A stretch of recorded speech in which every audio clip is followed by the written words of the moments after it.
नमस्कार, आप सभी का the knowledge creators with doctor Kaushal Sharma के इस नए एपिसोड में स्वागत है। आज हम बात करेंगे बीएड स्पेशल एजुकेशन के पेपर एक है टेक्नोलॉजी एंड डिसेबिलिटी उसके विषय में। एक बहुत सिंपल सी चीज़ है कि जब भी हम टेक्नोलॉजी का इस्तेमाल कर रहे होते हैं तो वहाँ पर हमें ये देखना होता है कि टेक्नोलॉजी क्या कॉस्ट क्रिएट कर रही है। टेक्नोलॉजी नेचुरली आप और हम सभी जानते हैं कि लो कॉस्ट और हाई कॉस्ट दो तरीके की हो सकती है। तो जो लो कॉस्ट टेक्नोलॉजी है वास्तव में वो एक टीएलएम डेवलपमेंट के लिए एजुकेशन में एक वरदान की तरीके से है या अभिशाप की तरीके से है। आज हम इसके विषय में बात करेंगे।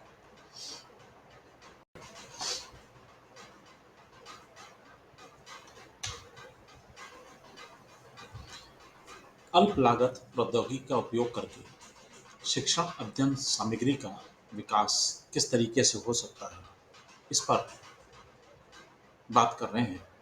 तो जानते हैं आप सभी लोग कि शिक्षा के निरंतर विकसित हो रहे परिदृश्य में शिक्षक छात्रों को आकर्षित करने और उनके सीखने के अनुभवों को बढ़ाने के लिए हर वक्त एक नए और प्रभावी तरीकों की तलाश में रहते ही हैं। सौभाग्य से एक अल्प लागत प्रौद्योगिकी या जिसे हम कह सकते हैं लो कॉस्ट टेक्नोलॉजी के उद्गम ने शिक्षण अध्ययन सामग्री यानी टीएलएम के विकास के लिए कई नए अवसर खोल दिए हैं।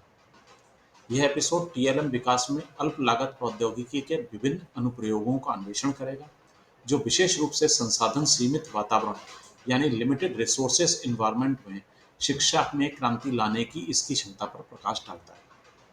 जैसा कि अभी हम लोग बात कर ही रहे हैं कि टीचर्स को चाहिए और टीचर्स करते भी हैं कि हमेशा छात्रों के अनुभवों को बढ़ाने के लिए हम नए नए तरीकों की तलाश में रहते हैं। टीएलएम एक ऐसी चीज़ है जिससे ज़्यादा हम अपने टीचिंग लर्निंग अनुभवों को हम बढ़ा भी सकते हैं और उनको फैसिलिटेट करते हैं। प्रॉब्लम अभी तक हमारे पास में यही रही थी, जो टीएलएम्स हैं वो इतने सस्ती चीज़ नहीं है। अगर हम केवल एक कार्डबोर्ड के बने हुए किसी फ्लैश कार्ड्स को छोड़ दें, एक चार्ट पेपर को छोड़ दें, तो शायद उस तरीके की चीज़ें अभी बहुत सस्ती नहीं हैं। तो हम क्या कर सकते हैं उसको लो कॉस्ट करने के लिए? हाई कॉस्टिंग उन लोगों के लिए ठीक है, जहाँ पर लोग पैसा खर्च करने की ताकत रखते हैं। लेकिन उन गरीब बच्चों का क्या होगा जो हमारे स्कूलों में पढ़ते हैं और कम पैसे में भी बात करना चाहते हैं, सीखना चाहते हैं। पारंपरिक शिक्षण अध्ययन सामग्री जो है हमारी टीएलएम है, उसके विकास में आने वाली हाई कॉस्ट और उसके अपोजिट जो लो कॉस्ट है उसमें प्रौद्योगिकी का प्रभाव किस तरीके से पड़ सकता है। आप जानते हैं कि पारंपरिक रूप से टीएलएम का विकास अक्सर हाई कॉस्ट से जुड़ा रहा है। जैसे दुनिया के कई हिस्सों में उच्च गुणवत्ता वाले शैक्षिक संस्थानों तक ही पहुंच सीमित हो चुकी है। हालांकि एक गेम चेंजर के रूप में लो कॉस्ट टेक्नोलॉजी अभी आई है, जो पारंपरिक तरीके हैं उनके लिए एक किफ़ायती विकल्प प्रदान करती है। अगर हम देखें तो डिजिटल कहानी और मोबाइल शिक्षण आदि जो हैं हमारे, ये एक लो कॉस्ट टेक्नोलॉजी की टीएलएम्स हो सकती हैं। जैसे डिजिटल कहानी या डिजिटल स्टोरी टेलिंग, ये क्या चीज़ है? स्मार्टफोन टैबलेट्स जैसे आसानी से उपलब्ध उपकरणों के साथ शिक्षक को इंटरैक्टिव और आकर्षक कहानी अनुभव बना सकते हैं।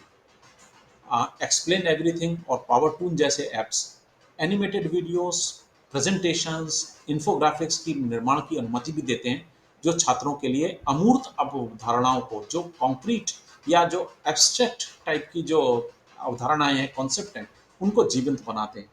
हम और आप सब जानते हैं कि नंबर्स को पढ़ना और ऐसी जो एब्स्ट्रैक्ट थिंकिंग की चीज़ें हैं, उनको हम कहाँ से ला पाएंगे, उनको हम कैसे क्लास में प्रेजेंट कर पाएंगे।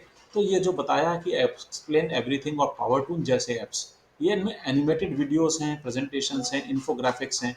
इनकी मदद से हम सारी की सारी चीज़ों को, छात्रों को जो एब्स्ट्रैक्ट थिंकिंग है उनकी या कॉन्सेप्ट्स हैं उनको हम जीवंत बना सकते हैं। मोबाइल टीचिंग में मोबाइल उपकरणों को शैक्षिक ऐप्स यानी टीचिंग ऐप्स और गेम के माध्यम से शक्तिशाली शिक्षण उपकरणों में बदला जा सकता है। जैसे काहूट, क्विज़ेज़ जैसे प्लेटफ़ॉर्म इंटरैक्टिव इंटरैक्टिव क्विज़ और आकलन के निर्माण में हमें सक्षम बनाते हैं, जिनसे सीखना बहुत मज़ेदार और प्रतिस्पर्धी बन जाता है, कॉम्पिटिटिव बन जाता है। अ, जैसे हम देखेंगे कि जो लो कॉस्ट टेक्नोलॉजी है, उसका टीएलएम में विकास जो वर्चुअल वास्तविकताएँ हैं, यानी विज़ुअल रियलिटी और संवर्धित वास्तविकता, यानी आर्टिफ़िशियल रियलिटी और ओपन एजुकेशन रिसोर्सेज, इनका हमारे इसमें क्या-क्या लो कॉस्ट टेक्नोलॉजी में क्या-क्या प्रभाव पड़ता है, अब हम इस पर बात कर लेते हैं। वर्चुअल वास्तविकता यानी विजुअल रियलिटी और संवर्धित वास्तविकता यानी आर्टिफिशियल रियलिटी, ये कई लोगों के लिए पहुंच से बाहर की चीज़ लग सकती है, लेकिन गूगल कार्डबोर्ड और मर्ज क्यूब जैसे लो कॉस्ट विकल्प इमर्सिव सीखने के अनुभवों को बहुत सुलभ बना देते हैं। ये उपकरण छात्रों को विभिन्न ऐतिहासिक काल में ले जा सकते हैं, मानव शरीर का विस्तार से अन्वेषण कर सकते हैं या वस्तुतः किसी जानवर को विच्छेदित यानी डिसेक्शन भी कर सकते हैं, जिससे गहन समझ और जुड़ाव को बढ़ावा मिल सकता है। Open education resources OERs, internet पाठ्य योजनाओं, सिमुलेशंस, मल्टीमीडिया सामग्री सहित मुफ्त और खुले हुए तौर पर यानी मुक्त तौर पर उपलब्ध शैक्षिक संसाधनों के भंडार से भरे हुए हैं। शिक्षक के रूप में हम इन संसाधनों का लाभ उठाकर अपने स्वयं के अनुकूलित टीएलएम्स बना सकते हैं या अपने विशिष्ट शैक्षिक संदर्भों में उन्हें हम इस्तेमाल भी कर सकते हैं।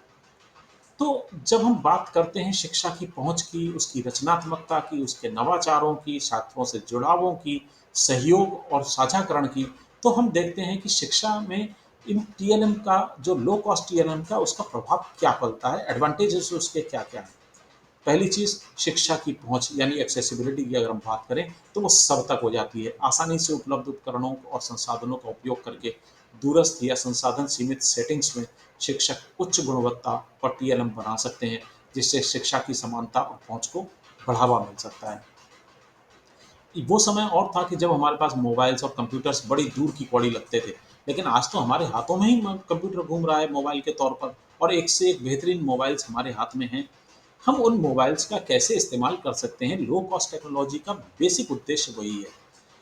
रचनात्मकता और नवाचार यानी क्रिएटिविटी की बात करें, इनोवेशंस की बात करें, तो लो कॉस्ट टेक्नोलॉजी को शिक्षकों की जानकारी को प्रस्तुत करने के नए तरीकों का प्रयोग करने, उन्हें खोज करने में सक्षम बनाती है, जिससे शिक्षण अध्ययन प्रक्रिया में रचनात्मकता और इनोवेशंस को बढ़ावा मिल सकता है। छात्रों का जुड़ाव इनके साथ में बहुत रहता है। इंटरैक्टिव और मल्टीमीडिया टीएलएम छात्रों का ध्यान आकर्षित भी करते हैं। इनसे सीखना अधिक मनोरंजक और प्रभावी भी हो जाता है। पहले हम लोग बनाते थे, कागज़ पर कोई चीज़ गलत हो जाती थी, बार-बार मिटाना, फिर कागज़ का उतना खर्चा हमारा ज़्यादा आता था। लेकिन आज तो हमारे पास में डिजिटल पेजेज़ हैं। हम कुछ भी अगर उस पर करते हैं, तो हम उन चीज़ों को बार-बार मिटा भी सकते हैं, एडिट भी कर सकते हैं, सही भी कर सकते हैं और जब चाहें तब कर सकते हैं। सहयोग और साझाकरण यानी कॉपरेशन भी है और हमारा पार्टिसिपेशन भी है, एक दूसरे के साथ कोऑर्डिनेट भी हम कर लेते हैं। जो ऑनलाइन प्लेटफॉर्म्स हैं और शिक्षक के जो कम्युनिटीज़ हैं, वे अपने अपने टीएलएम्स को, क्रिएशंस को साझा करने और नए प्रोजेक्ट्स पर सहयोग करने की अनुमति भी देते हैं, जिससे खुले हुए इनोवेशंस और ज्ञान के आदान प्रदान के भावना को भी आपस में बढ़ावा मिलता है और छात्र भी लाभान्वित होते हैं। वो क्यों एक टीचर के ऊपर निर्भर रहें, वो भी बहुत सारी टीचर से ज्ञान ले सकते हैं। लेकिन लो कॉस्ट टेक्नोलॉजी में अब हम बात करेंगे चुनौतियाँ क्या हैं। बहुत सारी चुनौतियाँ अभी भी हमारे सामने हैं। हमारे साथ एंड्रॉयड फ़ोन्स हैं, आईफ़ोन्स हैं। इनमें सबसे बड़ी दिक्कत ये है कि हमारे वर्ज़न्स हर दिन बदल रहे हैं। तो कुछ ऐप्स जो पुराने वर्जन्स पर काम करते थे, वो अब नए वर्जन पे काम नहीं करते, या कुछ जो आईफ़ोन पर काम करते हैं, वो एंड्रॉयड प्लेटफ़ॉर्म पे काम नहीं करते और एंड्रॉयड वाले उस पे काम नहीं करते। तो ये जो डिजिटल डिवाइड है, ये इंटरनेट और जो हमारी इंटरैक्टिव कनेक्टिविटी है, टेक्नोलॉजी है, इसकी असमान पहुँच हमारी शैक्षिक असमानताओं को बढ़ा भी सकती है। ये हमें ध्यान रखना पड़ेगा। मेरी कमीज उसकी कमीज से सफ़ेद कैसे, ये वाली जो चीज़ है, उसके पास आईफोन है, मेरे पास में बहुत पुराना टाइप का आईफोन है। ये जो डिजिटल डिवाइड हो रहा है, ये भी हमारे सोच के कारण से है, हमें इसमें ध्यान रखना होगा। टेक्निकल जो स्किल्स हैं, शिक्षकों को अपनी शिक्षण प्रथाओं में प्रभावी ढंग से उपयोग करने और टेक्नोलॉजी को एकीकृत करने के लिए, इंटीग्रेट करने के लिए प्रशिक्षण और सहायता की आवश्यकता हो सकती है। बहुत सारे टीचर्स हैं जो अभी भी आप देखेंगे कि अपने वीडियोस को रिकॉर्ड नहीं कर पाते हैं या अपने ऑडियो लेक्चर्स को रिकॉर्ड नहीं कर पाते हैं, क्योंकि हमारे पास में ऐसी समस्याएं हैं, हमारे पास में ऐसे सॉफ्टवेयर मौजूद नहीं है, ऐसी ट्रेनिंग हमारे पास मौजूद नहीं है कि हम अपना खुद का रिकॉर्डिंग किस तरीके से करें। हम मोबाइल पे रिकॉर्डिंग कर लेते हैं जो कि बहुत गुणवत्तापूर्ण रिकॉर्डिंग नहीं कही जा सकती। इसके लिए हमें बहुत सारे टेक्नोलॉजीज़ का इस्तेमाल करना पड़ेगा। Online free and open resources हैं, हम उनका इस्तेमाल भी कर सकते हैं। हमारे पास पेड भी हैं, हम उनका भी इस्तेमाल कर सकते हैं। इवन हमारे जो संस्थान हैं जिनमें हम काम कर रहे हैं, टीचर्स काम कर रहे हैं, वो संस्थान भी उन्हें मुफ्त में उन चीज़ों को प्रोवाइड करवा सकते हैं। लेकिन मजबूरी ये है कि हमारे पास जो टेक्निकल कौशल हैं या स्किल्स हैं, वो अभी भी हमारे पास में नहीं है। तीसरी सबसे बड़ी चीज़ आती है गुणवत्ता, सामग्री की गुणवत्ता। ऑनलाइन संसाधन सभी जगह समान नहीं हो सकते, उनमें कुछ ना कुछ अप एंड डाउन्स होते रहते हैं, और शिक्षकों को टीएलएम में उपयोग करने से पहले जानकारी की गुणवत्ता और सटीकता का आकलन करने की आवश्यकता होती है। ओपन रिसोर्सेज वाली जो चीज़ें हैं हम लोग इस्तेमाल तो कर लेते हैं, लेकिन उनकी क्वालिटी का आप क्या करेंगे? बहुत सारी चीज़ें हैं जिनके विषय में हम लोग नहीं जानते हैं, बहुत सारी चीज़ों के विषय में अभी हमारे पास में टेक्नोलॉजी और ट्रेनिंग हमारे पास नहीं है। जैसे अगर आप बात करें गूगल प्लेटफॉर्म की ही बात कर रहे हैं, गूगल मीट की ही बात कर रहे हैं। गूगल मीट अगर आप फ्री रिसोर्सेज इस्तेमाल कर रहे हैं, तो आप जानते हैं कि ये फ्री रिसोर्स जब हम इस्तेमाल कर रहे होते हैं तो हमारे पास एक लिमिटेड संख्या में हम स्टूडेंट्स को जोड़ सकते हैं। जबकि यही अगर हमने खरीदा हुआ होता तो हम एक अनलिमिटेड लेवल तक 1000 स्टूडेंट्स तक हम उनको जोड़ सकते थे। जिन संस्थानों में टीचर्स काम कर रहे हैं, ये उन संस्थानों की भी ज़रूरत है कि वहाँ पर उसको पेड वर्जन्स को इस्तेमाल करने की अनुमतियाँ दें। तो निष्कर्ष रूप में हम ये कह सकते हैं कि जो लो कॉस्ट टेक्नोलॉजी है, टीएलएम के विकास में उपयोग के तरीके में क्रांति लाने की क्षमता रखती है। इसकी किफ़ायती पहुँच और रचनात्मक संभावनाओं को अपनाकर शिक्षक सभी छात्रों के लिए आकर्षक और प्रभावी सीखने के अनुभव बना सकते हैं, चाहे उनकी पृष्ठभूमि या परिस्थितियाँ कुछ भी हों। हालांकि डिजिटल विभाजन या डिजिटल डिवाइड का समाधान करना, पर्याप्त प्रशिक्षण प्रदान करना और ऑनलाइन संसाधनों की गुणवत्ता सुनिश्चित करना इस परिवर्तनकारी प्रौद्योगिकी को पूरी क्षमता का उपयोग करने के लिए सबसे महत्वपूर्ण बिंदु है। सारांश रूप में हम ये कह सकते हैं कि जो लो कॉस्ट टेक्नोलॉजीज हैं, वो शिक्षा का लोकतंत्रीकरण करने और शिक्षकों को अपनी कक्षाओं में परिवर्तन का एजेंट बनने के लिए एक रोमांचक अवसर प्रस्तुत करती है। इसकी क्षमताओं को अपनाकर और संबंधित चुनौतियों का समाधान करके हम ऐसा भविष्य बना सकते हैं जहां सभी छात्रों के पास उन संसाधनों तक पहुंच हो और उन्हें सफल होने और अपनी पूरी क्षमता तक पहुंचने के लिए जो चीज़ें आवश्यक हैं। मुझे उम्मीद है कि आप इस चीज़ को एक बार देखेंगे, पढ़ेंगे और आपको बेनिफिट मिलेगा। तो बने रहिए हमारे साथ। The knowledge creators with doctor Kaushal Sharma. Share कीजिए, लाइक कीजिए। नमस्कार।